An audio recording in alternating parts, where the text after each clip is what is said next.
السلام عليكم ورحمة الله وبركاته مستمعينا الكرام. أتمنى من الله أن تكونوا في تمام الصحة والعافية. لو أول مرة بتتابعونا على القناة من فضلك اشترك في القناة وفعل زر الجرس. إليكم نشرة أخبار مصر. حوادث اليوم: الاستئناف: تحدد مصير هدير عبد الرازق وطليقها أوتيكا بعد حبسهما 3 سنوات غدا. المتهمين بسرقة أجنبي في الجيزة مزقنا جواز سفره لإخفاء الجريمة. أول جلسات استئناف شاكر محظور على حكم حبسه عامين غدا. محافظ القليوبية السيطرة على حريق و3 مصانع بالقناطر الخيرية. رادار المرور يلتقط سيارة تسير بسرعة جنونية في 24 ساعة. حريق بمخازن لمخلفات الأخشاب في القناطر الخيرية والدفاع ب10 سيارات إطفاء. حبس سيد مشاغب و5 آخرين لآثار حبس سيد مشاغب و5 آخرين لإثارة الشغب وتعطيل المرور ببولاق الدكرور 4 أيام. كاميرا المراقبة تفضح سائح ادعى التحرش به من قبل أفراد الشرطة. مصرع شاب وإصابة 2 آخرين أثناء أثر حريق في شقة بكفر الشيخ. مقتل شاب تعرض للاعتداء خلال مشاجرة في أوسيم. ضبط نحو 30 طن مواد بترولية بسوهاج قبل بيعها في السوق السوداء. إخماد حريق داخل شقة سكنية في مدينة 6 أكتوبر دون إصابات. تحركات لكشف مناسبة تعرض طفل للاعتداء في إمبابة.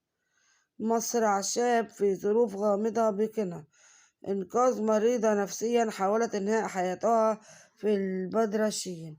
مديرة أمن الجيزة تستجيب لاستغاثة نقل جثمان وزنه 450 كيلو بمدينة 6 أكتوبر. تحريات لكشف ملابسات العثور على جثة مسن في نهر النيل بالوراق. تحريات أمن الجيزة تكشف ملابسات مصرع سيدة ببولاق الدكرور. قبض على متهم بقتل مالك مقهى في كرداسة. ضبط سيدة قتلت زوجها بسبب خلافات بينهم بمنطقة البساتين. إليكم التفاصيل. الاستئناف: تحدد مصير هدير عبد الرازق وطليقها أوتيكا بعد حبسهم 3 سنوات.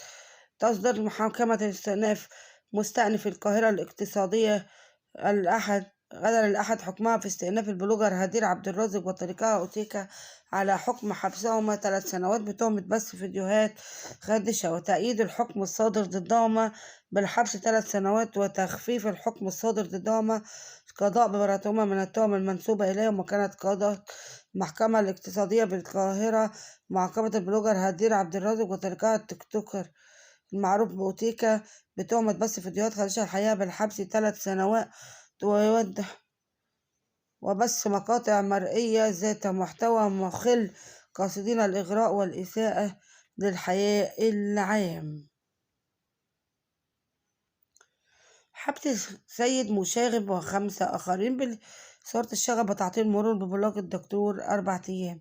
قررت النيابة العامة حبس سيد مشاغب كابو رابط مشجعي نادي الزمالك و5 آخرين لمدة 4 أيام على ذمة التحقيقات لاتهامهما بتعتقة المرور وإثارة الشغب وترويع المواطنين بمنطقة بولاق الدكرور. كشفت الأجهزة الأمنية ملابسات مقاطع فيديو متداول عبر مواقع التواصل الاجتماعي ظهرت تجمعات حاشدة لعشرات الأشخاص وهم يشعلون الألعاب النارية ويطلقون الشماريخ بشكل كثيف في مشهد أثار حالة من الفوضى داخل الشارع.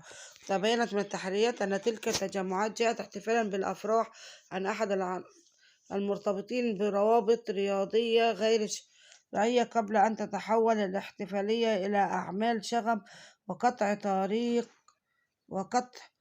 طريق وتعطيل حركة المرور وسط هتافات مثيرة للجدل.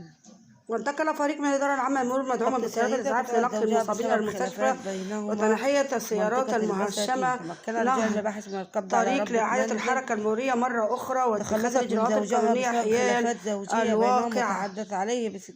السيطرة على حريق أعلى محلات الشارع طلعت حرب في وسط البلد. تمكنت الحماية الميدانية من السيطرة على حريق اندلع أعلى عدد من المحلات التجارية بمنطقة وسط البلد دون وقوع إصابات بعد سرعة التعامل مع النيران ومنع امتدادها للعقارات المجاورة. وكانت غرفة العملية تلقت اليوم بلاغا يفيد بنشوب حريق محل كائن بشارع سكة الفضل المتفرع من شارع الفولي خلف حلوان للعبد بدائرة قسم شرطة عابدين. وعلى الفور تم الدفاع بسيارات الإطفاء إلى موقع الإبلاغ وبالانتقال والفحص تبين نشوب حريق ومخلفات أعلى سطح مجموعة من المحلات التجارية مكونة من طابق أرضي تعلوه تنفيذة حديدية جملون للحماية من الأمطار بإجمالي 6 محلات تقع في ردود بين عقارين. امتدت النيران إلى الشباك شقة بالطابق الأول فوق الأرض بالعقار الأول المكون من طابق أرضي و6 طوابق علوية فيما يقع العقار الثاني المجاور المكون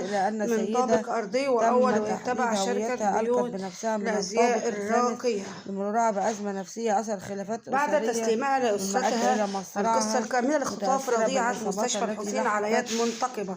تمكنت أجهزة الأمن بالقاهرة من كشف ملابسات وقعة اختطاف رضيعة من داخل مستشفى الحسين الجامعي بالقاهرة والتي أثارت حالة واسعة من الجدل. نجحت الأجهزة الأمنية في ضبط المتهمة وإعادة الطفلة إلى أسرتها بعد 24 ساعة فقط. القصة كاملة اختطاف الطفلة في مستشفى الحسين على يد منتقبة. قررت جهاز التحقيق المختصر حبس المتهمة باختطاف رضيعة مستشفى 4 أيام على ذمة التحقيق. وكشفت التحقيقات أن الواقعة بدأت عقب ولادة الأم طفلتها بساعات قليلة حيث تسلمت الرضيعة من أحد المرضات إلى أنها تركتها لاحقا لدى سيدة مجهولة لتعرفها لتقوم بحملها بدلا منها مستغلة حالة الإرهاق التي كانت تمر بها بعد الولادة أن تخرج للنوم.